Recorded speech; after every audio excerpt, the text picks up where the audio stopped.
Umintri rang ba ka Jylla u Konrad ki sangma hagakat nyo trik rempang. Ula Pyntip hapo ka yeng dor bar tau an baka sorkar. Kala thung laipun riungut ki shimen. Ban san pendai ngut consultant company. Ban kyrshan ki prokram ki bayadei bat ka roi ka par ha ka Jylla. Kajing pendut baro sisnam na kabenta kajing siu baman ubna syaki consultant shimet kalong.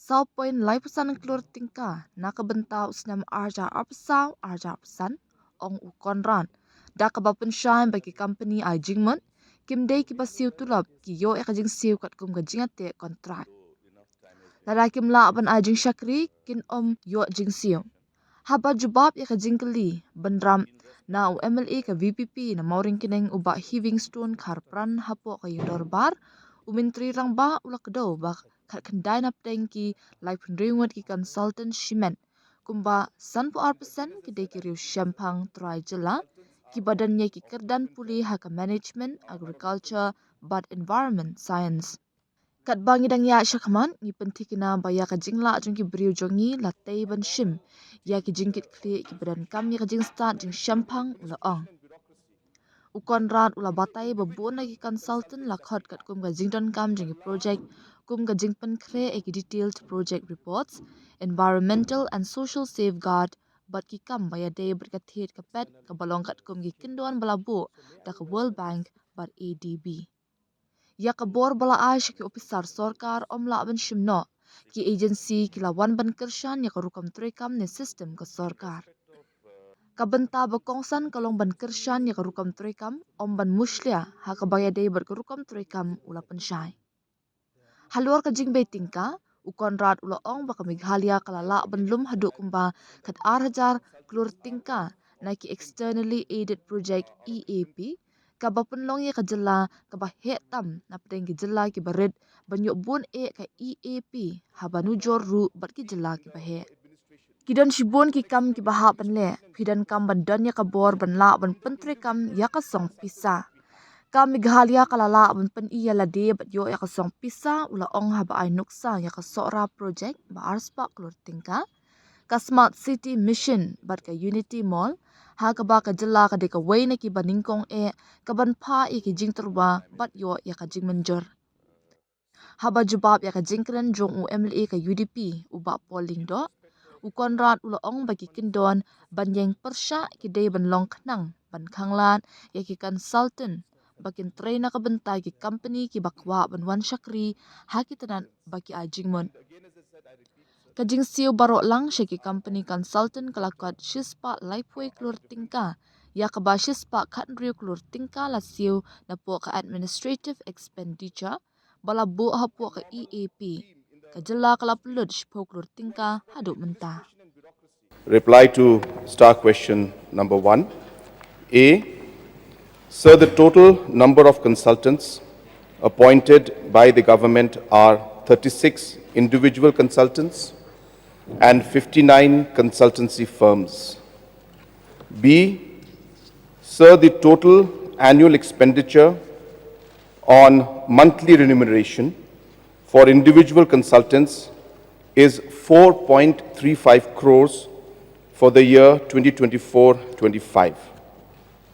Consultancy firms are typically not paid salaries or monthly remuneration like government employees. They are paid consultancy fee, which is based on deliverables as per contract. Yo, parliamentary question, please. Thank you, Mr. Speaker, sir. I should thank the Honorable Chief Minister for the reply. Sir, not able to hear you, sir. Thank you, Mr. Speaker, sir. The Honorable Chief Minister for the reply. I have 5 more supplementary questions. May I know from the Honorable Chief Minister, what is the mode of appointment or engagement of these consultants? Sir, the different projects or different agencies that are engaging the different consultants, be it individual consultants or be it the firms that are there. So there are processes where sometimes it is through tendering process, where firms come in and they bid together and they apply, and based on the different factors of the process, the QCBS system or other factors are put into place, based on which the consultants are appointed in terms of the firms and individuals also, sir. There is a recruitment process that takes place where interviews are done, if necessary exams are also done. So there are different processes that are followed, and these are all mandatory and required. So therefore, these are the methods of the recruitment that is done, sir. So, how many departments require such consultancy? Whether the government officials themselves are not competent to do the job as the consultants are doing? Sir, I must thank the honorable member for asking this question. So this is a very, very important question, and I'd like to reply to this to the satisfaction of the honorable member. So number one, he has mentioned about how many departments there are there. So when it comes to the individual consultants, there are 10 departments that are engaging individual consultants. And when it comes to consultancy firms, there are 13 departments that are engaging the consultancy firms. So second part of the question which honorable member has asked is, are the officials not competent enough? Sir, everybody is competent and everybody has a role to play. Everybody has a defined area of expertise. When we talk of consultants, a consultant technically is an individual or a firm which has a certain expertise in a certain matter. Now, so when it comes to appointment of these consultancy firms, most, I should say all the externally aided projects, all the externally projects, and a large number of centrally sponsored schemes and projects. So for example, the EAPs, about 12,000 crores worth of EAPs are being implemented. And in terms of large projects like the Smart City project or the recently SORA tourism project awarded by donor ministry. So these processes or these projects or these schemes, they make it mandatory. I use the word mandatory. It is part of the process. It is mandatorily defined by the externally aided agency or the specific central government to appoint consultants. And as I mentioned, sir, consultants are experts who are, in that particular field. Our officials are obviously, sir, very good. They are very efficient, but they are administratively expert. A political leader also may have a certain knowledge of the political aspect. But then when it comes to aspects, for example, so just so that the House knows, the mandate also requires, for example, recently we had just sanctioned 2,500 crores for the second phase of the World Bank MITP. So that required an environmental and social expert in the externally aided project. Now an environmental and social expert has to look at the environment and social impact assessment. That firm or the individual has to see environmental and social management plans. The same firm has to also look into the resettlement and action plans. They have to look at the indigenous people's development plan. They have to look at community consultation and so on and so forth. So these are very highly specialized areas where these requirements are made. And as I said, it is mandatory as per the EAPs as well as a large number of the central schemes. So also I just want to share so that people are also aware that, sir, these are not government jobs. There is a thinking that these are government jobs being taken away into consultants. So these are not government jobs. Government jobs are government jobs. These are the mandated expertise that are required as per the project guidelines being given, which we need to do. Number two, as I said, these are specialized jobs. These are jobs which a normal team in the administration, who are expert in administration and bureaucracy, they are not able to look into these aspects, as I said, like the environmental aspect. So the third and most important thing is that in the individual consultants that we have, a large number of those consultants are our own local boys and girls. And therefore, if you look at, not consultants, but like the projects that we get through these consulting agencies, which are then implemented by MBDA or MBMA or any other agency. Today, MBMA, MBDA, sir, they employ 1,500 people. They are employing to implement these projects, which these consultants helped us, identify, build up, and bring. And 12,000 crores worth of project is going on today in the EAPs, because of which 1,500 jobs have been created in MBMA, MBDA, and you'll be happy to know today that 99.9% of them are all local boys and local girls who are working in these different projects.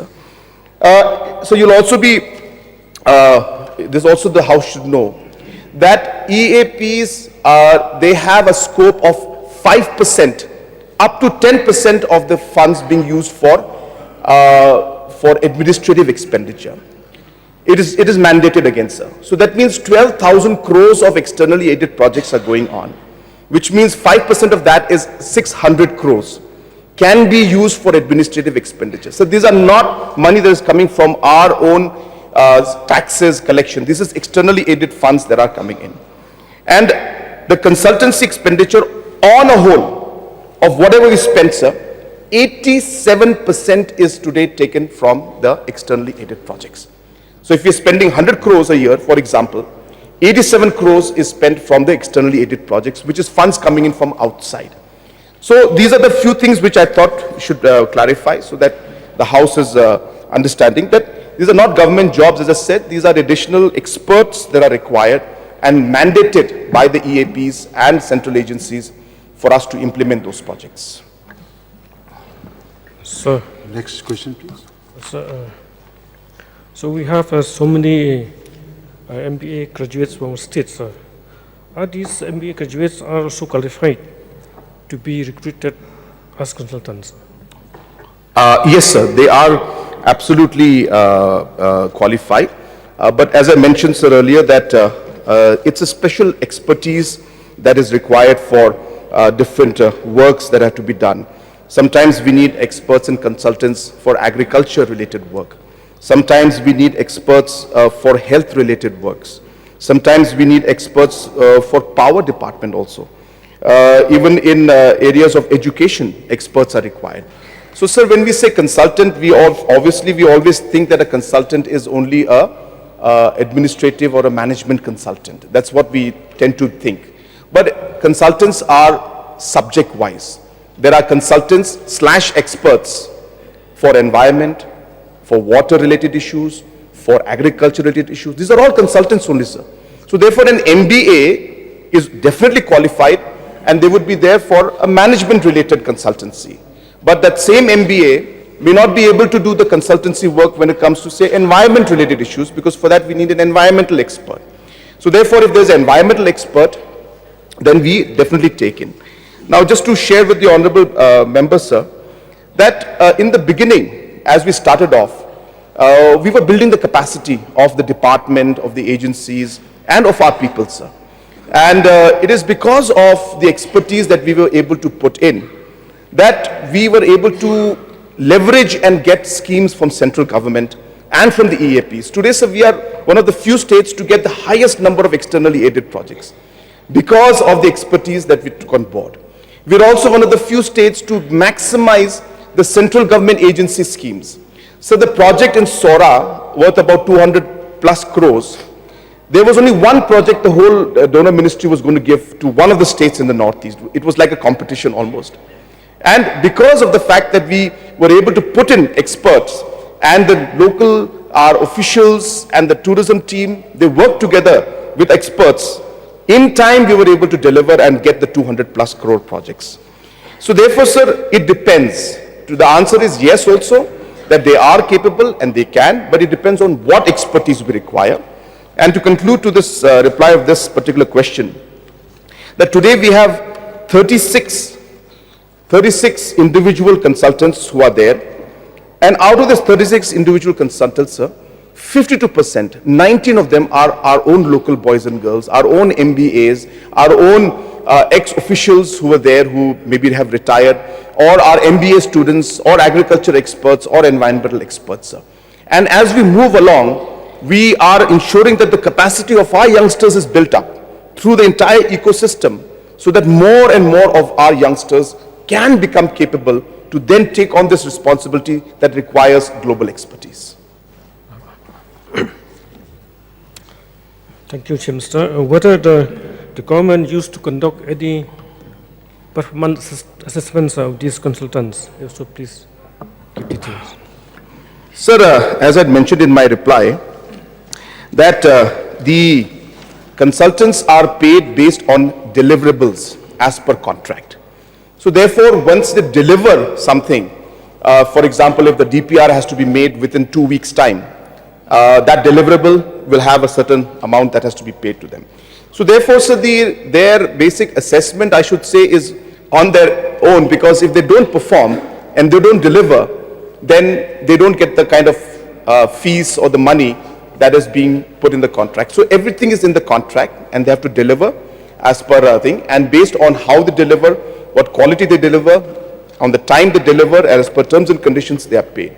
So in a way, so the contract only becomes a mechanism of ensuring that that the payments are made as per the deliverables. A lot of questions, sir. May I know whether the consultants engaged by the government are performing advisory role only, or whether they are carrying out duties that are normally assigned to regular government officers? Sir, again, the project-to-project basis, the different aspects are there. But in most cases, sir, the project, the work that happens is, of course, the preparation of DPRs. So that is one of the parts that they do. The second important aspect that they do is what we call the environment and social experts. That is the second part that they do. The third is they work in procurement. Again, procurement is a very complicated step. Agencies like the World Bank, ADB, they are very, very particular about procurement policy.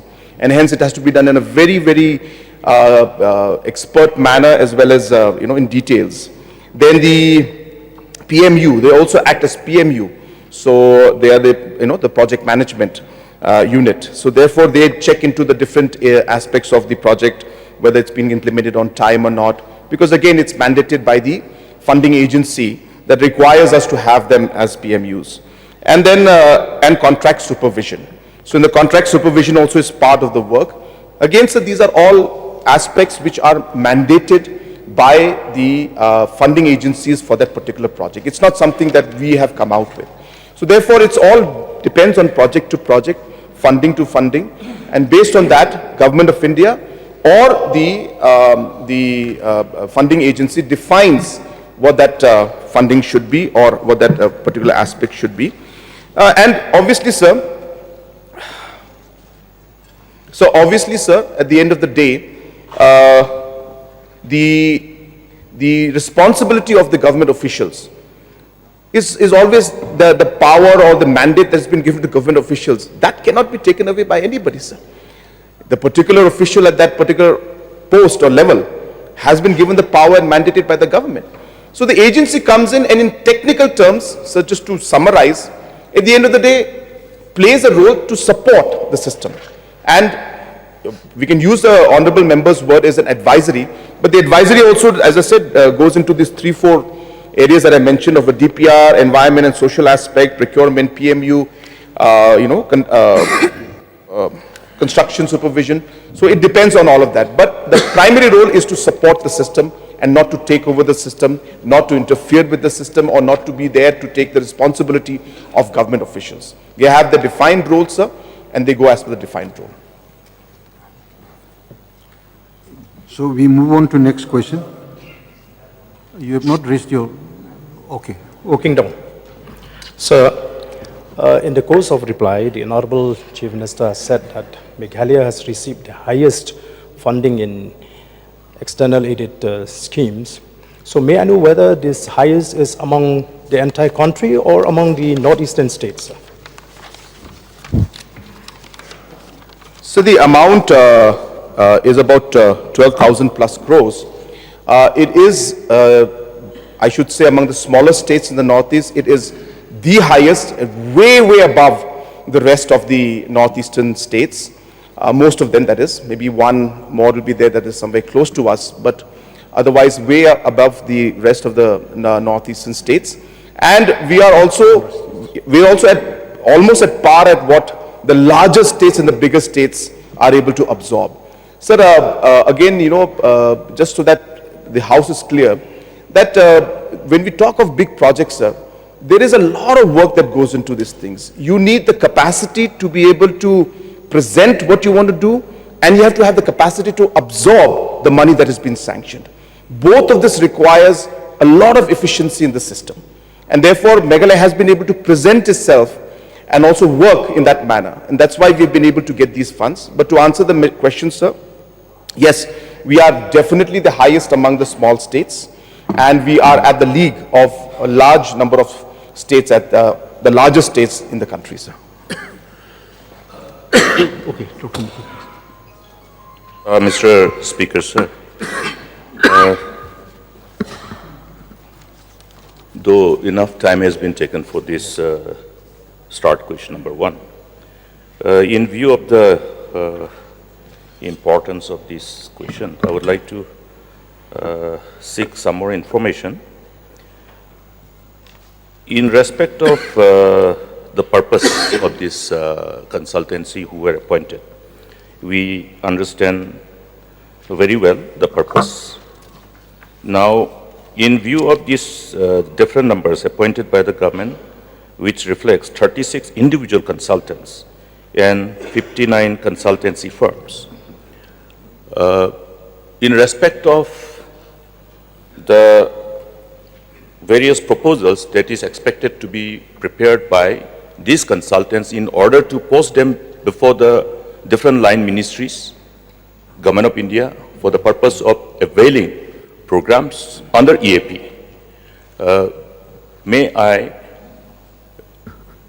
seek this information to be placed on the table of this August House in as far as the proposals which have been successfully prepared and posted to different line ministries and their fate thereof from the time of their appointment till date. Yes, sir. I have some of the information with me, and if the honourable member would like to know that, but it says that the list is long. I can place it on the table of the house. So we'll do that. And it's a good number, sir, so just to share with you, and it's something that yeah, yes, sir. To cut down. But Paul, Lindo, please. To know whether there is a mandatory inbuilt disclosure of interest clause to ensure that no consultant is working for a firm that is bidding for projects in the same department that they advise or are consultants to. So this is more technical in nature. I don't want to comment without going through the facts. But in most of the cases in such contracts, these kind of clause of conflict of interest is definitely part of the agreements that are there. So it would not be advisable and not be appropriate for government not to have that. So therefore, it should be there, but I would definitely seek more time to reply to that. But as I said, it is a natural process. It's a natural process. It must be there. It should be done, and I'm very sure it is part of it, sir. But as I said, without getting the exact details, I would not. But as I said, the information, whatever is with me, is that it should be a yes. But as I said, I will come back with all the details, sir. Yes, Baba Stravel. Thank you, Mr. Speaker, sir. I would like to know from the Honorable Chief Minister, as per the information that have been replied by the Chief Minister, with regards to the annual expenditure on monthly remuneration for individual consultant is 4.35 crores, specifically for 2024-25. May I know from the Honorable Chief Minister, as far as the consultancy fee, which is paid to these consultancy firms based on deliverables as per the contracts, how much is the amount that has been paid to these firms?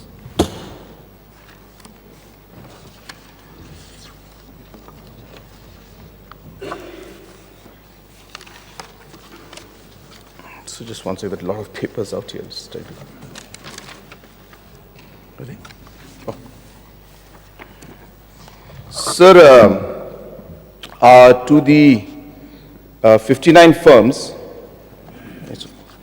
to the 59 firms that are there, the total amount that has been given is 131 crores.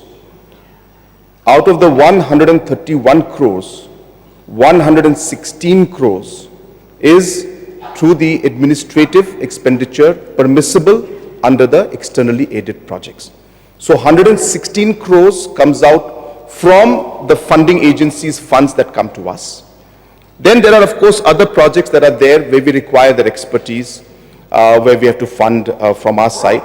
So that from the state side, we have spent till now about 10 crores, 75,000, 10 crores, 75,000. And from central fund, we have spent 5 crores, 67,000. And from externally aided projects, 85% of the amount that has been paid to these firms has come from externally aided project funding, amounting to 116 crores. So total 131.73 crores. Yes, sir.